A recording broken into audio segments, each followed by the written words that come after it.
అందరూ కూడా హర్షధ్వానాలు మీ యొక్క చప్పట్ల ద్వారా వెలుగుచవలసిందిగా కోరుతున్నాం.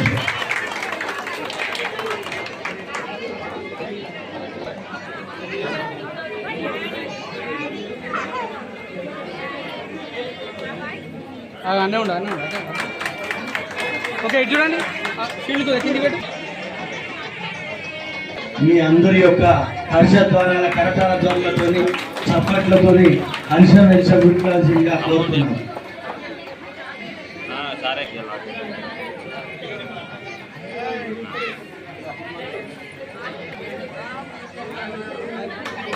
ఓకే రెడీ అందరూ చూడండి అన్న అన్న అమ్మాయి చూడు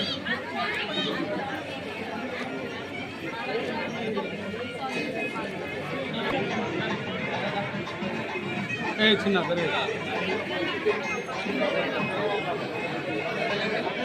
ఇల్లు మీద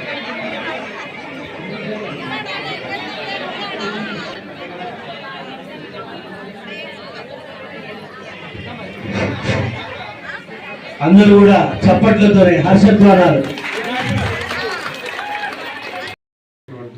కుటుంబ సభ్యులందరికీ కూడా నా యొక్క నమస్కారాలు.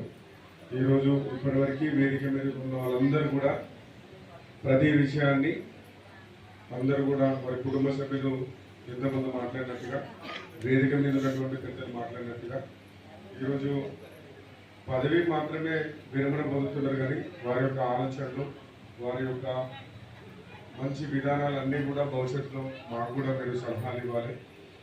నేను చాలా సంతోషంగా అంటే ఈరోజు ఈ వేదిక మీద ఉండడం చాలా సంతోషంగా భావిస్తున్నాను. ఎందుకంటే నేను కూడా మున్సిపల్ కుటుంబమే.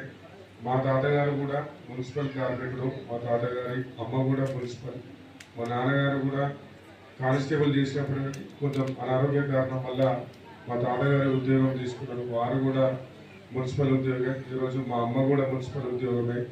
నా కుటుంబం నుంచి మా పెద్ద చెల్లె మున్సిపల్ కౌన్సిలర్గా, నేను మున్సిపల్ కౌన్సిలర్గా చైర్మన్గా, మా చెల్లె కూడా మున్సిపల్ కౌన్సిలర్గా. అంటే ఈరోజు ఇక్కడ ఉన్నవారితో నాకున్న అనుబంధం, ఈరోజు నా ముందు ఈరోజు పదవి విరమణ పొందుతున్నటువంటి వారు మా తాతగారితో ఉన్నటువంటి అనుబంధం.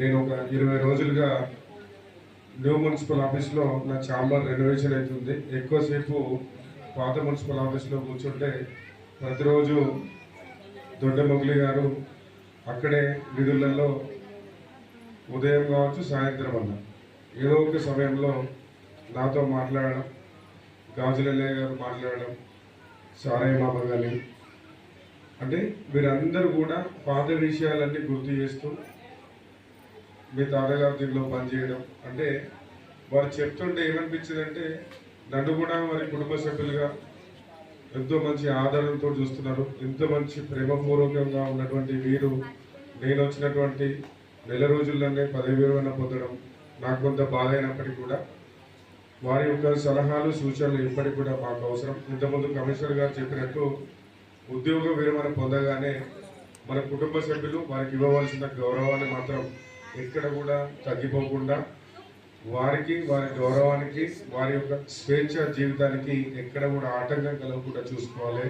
ఎందుకంటే ఇప్పుడున్న రోజులలో మన జీవితకాలం చాలా తగ్గింది. ఎందుకంటే వాతావరణం కానీ ఆహారపు అలవాట్లు కానీ ఈరోజు వాళ్ళ మనవడు చెప్పాడు, గాజులయ్య గారి మనవడు. ఈరోజు మా తాతగారు నేర్పినటువంటి కష్టపడినటువంటి తీరు, వారి మనమల్లుగా వారి నుంచి మాకు వచ్చినటువంటి సహాయం వల్ల ఈరోజు మా కుటుంబం నుంచి ఉద్యోగం చేసుకుంటున్నాం, చాలా సంతోషంగా ఉంటున్నామని చెప్పడం జరిగింది. వారు మీకు ఏ సంతోషాన్ని అయితే ఇచ్చిందో, వారు ఏ తోడ్పాటు అయితే మీకు ఇచ్చిందో, మీ ఎదుగుదలకు ఇచ్చిందో, ఈ రోజు నుంచి వారు చిన్నపిల్లలుగా మీరు భావిస్తూ వారి శేష జీవితం పూర్తిగా సంతోషంగా పూర్తయ్యేటట్టుగా ఎక్కడ కూడా ఎటువంటి సమస్యలు లేకుండా వారిని మంచిగా గౌరవించుకోవాలని చెప్పి తెలియజేస్తూ ఈ రిటైర్మెంట్ తర్వాత కూడా మీరు అప్పుడో ఇప్పుడో ఒకసారైనా మున్సిపల్ ఆఫీస్కి రావాలని నేను కోరుకుంటున్నాను. ఎందుకంటే మీరు ఇన్ని రోజులు సర్వీస్ చేసి ఒకేసారి అత్తగారింటికి ఒక అమ్మాయిని జాగనింపినట్టుగా మీ కళ్ళల్లో చూస్తున్నటువంటి ఆ నీళ్లు చాలా బాధ అనిపిస్తున్నాయి నాకు.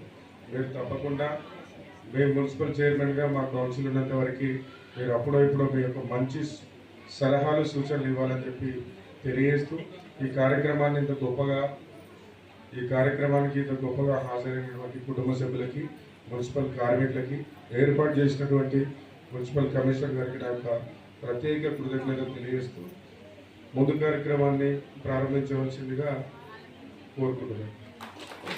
7 ఏజెస్ ఆఫ్ ది లైఫ్ అనే ఒక నవల ఉంది, బుక్ ఉంది. లాస్ట్కి వచ్చేది చైల్డ్ ఏజ్, చిన్నపిల్ల ఏజ్ వస్తుంది. ఫస్ట్ చైల్డ్ ఏజ్, లాస్ట్కి వచ్చేది child age. 7 ages of the life అనే ఒక నవల ఉంది.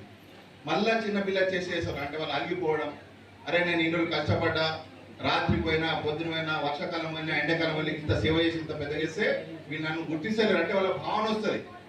నేచురల్గా వాళ్ళ భావన వస్తుంది. మీరు మాట్లాడుకున్నా వాళ్ళు అలిగిపోతారు. అన్న డాడీ అన్నం తినకు, అన్నం తిందాం రా అని అనుకున్నా వాళ్ళకు బాధ అనిపిస్తుంది. బయట పోయేటప్పుడు చెప్పిపోకుండా వాళ్ళకి బాధ అంటే ఇట్లా వాళ్ళకు మెంటల్లీ అట్లా వాళ్ళకి విపరీతం కాదు. వాళ్ళు దాన్ని గుర్తించాలా.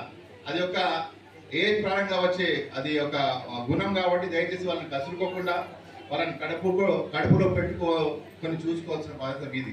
సో దయచేసి దీన్ని గుర్తించాలి. తప్పకుండా వాళ్ళకు రావాల్సిన సేవలు, వాళ్ళకైతే ప్రభుత్వం నుండి రావాల్సిన ఏ బెనిఫిట్స్ ఉన్నా వాళ్ళు ఇప్పించే ఎందుకు ఇంతకుముందే చెప్పాను, దాదాపు అన్నీ క్లియర్ అయినాయి నాకు తెలిసి. ఈపీఎఫ్, ఈఎస్ఐ అవన్నీ కూడా నేను మాట్లాడి క్లియర్ చేసిన. ఇంకేమన్నా తప్పకుండా నేను ఇక్కడ ఉన్న రోజు తప్పకుండా మీరు రావచ్చు. మీకు ఎవరైనా కుటుంబ సభ్యులు ఇబ్బంది పెట్టినా రావచ్చు. మీకున్న గౌరవం తప్పకుండా ఉంటుంది. మీరు ఇప్పుడు మాకు పెద్దలు, ఈ రిటైర్డ్ అయినప్పుడు మీరు కార్మికులు, కానీ ఇప్పుడు మాకు మీరు సలహా ఇచ్చే స్థాయిలు ఉన్నారు కాబట్టి సలహాలు కూడా ఇచ్చు. వీరిని ఆదర్శంగా తీసుకొని మిగతా ఇప్పుడున్న కార్మికులను వీళ్ళని ఆదర్శంగా తీసుకుని పనిచేయాలి. ఎందుకంటే మీరు పనిచేసినప్పుడే మన యొక్క మున్సిపాలిటీకి మంచి పేరు వస్తుంది.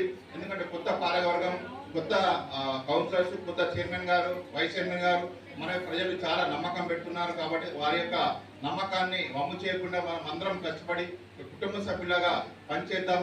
ఏమైనా కష్టాలు ఉంటే చైర్పర్సన్ గారు ఉన్నారు, నేను తప్పకుండా మీ వెంట ఉంటాం. ఎక్కడ కూడా భయపడాల్సిన అవసరం లేదు. భయపడడం దేనికి, పనిచేయని వాడు భయపడతాడు, పనిచేసేవాడు ఎక్కడ భయపడడు, ఎవరికి లొంగాల్సిన అవసరం కూడా లేదు. సో దయచేసి కష్టపడి పనిచేసి మన మున్సిపాలిటీకి మంచి పేరు తీసుకొస్తారని ఆశిస్తూ ఈరోజు పదవి విరమణ చేయబోతున్న మా యొక్క నలుగురు కుటుంబ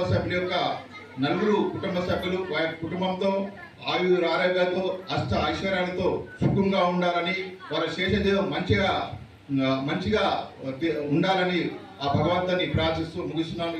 ఈ అవకాశం ఇచ్చిన మీ అందరికీ థ్యాంక్ యూ.